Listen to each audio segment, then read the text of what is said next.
Selalu ada hikmah. Masya Allah. Kita masih dengan guru kita Ustadz Fadlan Garamatan. Semoga Allah merahmati beliau selalu ya. Masya Allah. Ustadz, sejauh ini berjuang sudah tadi belasan tahun. Harapannya apa nih Ustadz untuk para santri dan para juga Ustadz-Ustadz yang mengajar di sana? Kan tentu nggak sendirian. Juga mungkin ya kita berjuang nggak mungkin selamanya ya. Tapi mudah-mudahan mereka bisa jadi pahala jariah bagi kita.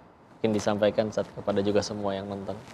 Harapan utama adalah mereka lah yang akan menjadi cahaya baru untuk Indonesia.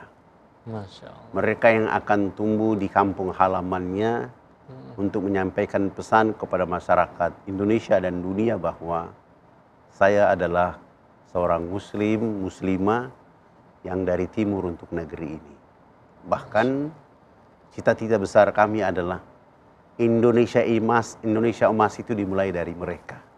Masya Allah. Karena di saat orang mimpi Indonesia emas, kalau tidak membenarkan dan membetulkan atau memberdayakan anak-anak untuk dapat mengerti agama ini, maka sulit kita menemukan Indonesia emas itu. Masya Allah. Kalau anak-anak ini sudah menjadi pemahaman yang baik, memiliki konsep rahmat yang sempurna, mereka justru punya keteladanan, punya peradaban yang baik, maka genggaman Indonesia emas itu dimulai dari sana.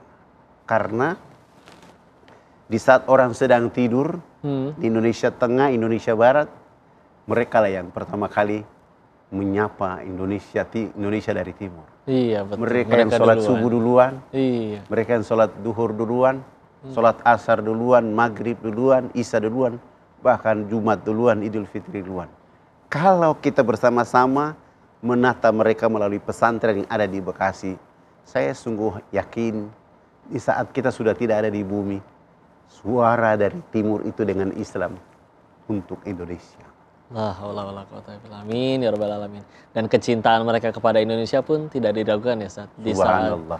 iya kan kadang kalau ada orang yang Indonesia identiknya biasanya ada orang dari luar taunya Indonesia tuh Bali doang.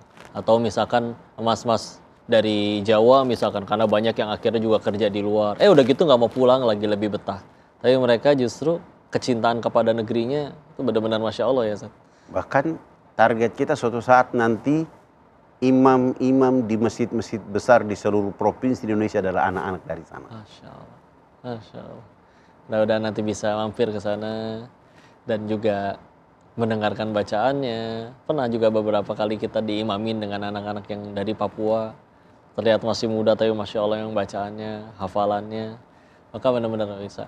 Ini hikmah yang luar biasa ya. Ketika akhirnya dakwah udah lillahi ta'ala, hanya mengharapkan ridha Allah. Allah juga yang memanjangkan itu semua. Sampai akhirnya sudah ada 8 ribuan santri yang sekarang sudah dengan bidangnya masing-masing lagi. Ada yang jadi bidan tadi saat ya, jadi polisi, jadi apapun itu. Maka ini pelajaran yang luar biasa banget sih untuk juga meniru dakwahnya beliau. Saya juga pengen minta izin Ustaz juga kepada semua yang nonton Ustaz, supaya gimana nggak cuman sekedar kerja tiap hari dapat gaji, dapat honor dan segala macam apa aja, tapi juga gimana caranya untuk supaya pengen ikut berdakwah Ustaz. Kepada semua penonton Ustaz, minta tolong diberikan pesan kepada mereka Ustaz. Saudara-saudaraku sebangsa dan setanah air, membangun Irian atau Papua bukan tugas pemerintah saja.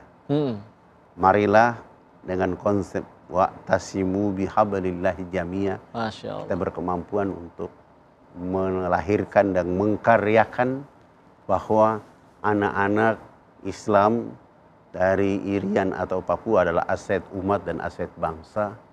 Bahkan kita beri kepercayaan kepada mereka untuk tampil di negeri ini sebagai anak bangsa, sebagai umat Islam, sebagai hamba Allah Subhanahu wa Ta'ala yang menjaga timur, menjaga wilayah itu untuk kedamaian bangsa dan negara yang kita cintai. Masya Allah, pemirsa ya. Dulu aku kenal dengan teman-teman dari Papua itu mengharumkan sepak bola awalnya Ustaz. Dulu kita tahu ya, Boas dan kawan-kawan, Masya Allah. Tapi sekarang ternyata di ilmu Islam pun, Masya Allah, mereka bacaan Qurannya bagus, sudah berdakwah kemana-mana juga. Maka yuk malu kalau kita misalkan masih jadi orang yang malah masih terus ngerepotin orang tua, jadi beban negara bahkan mungkin tidak mengharumkan, bahkan justru malah menjerumuskan, na'udzubillah. Marilah kita ikuti contoh yang hikmah luar biasa ini dari Ustadz Fadlan dan juga santri-santri dari Papua, sehingga mereka dan kita semua bisa mengharumkan Indonesia ini jadi tambah baik, tidak hanya di hadapan makhluk tapi juga di hadapan Allah. Sampai kita semua nanti se-Indonesia bismillah insya Allah kumpul sama-sama di surganya Allah. Kalau Madinah dibuka hanya dengan 6 pemuda saja, ini sudah ada 8.000 santri yang bismillah mudah-mudahan bisa membuat jadi Indonesia jadi baik, secepatnya Indonesia emas dan juga Indonesia kumpul semuanya di surganya Allah.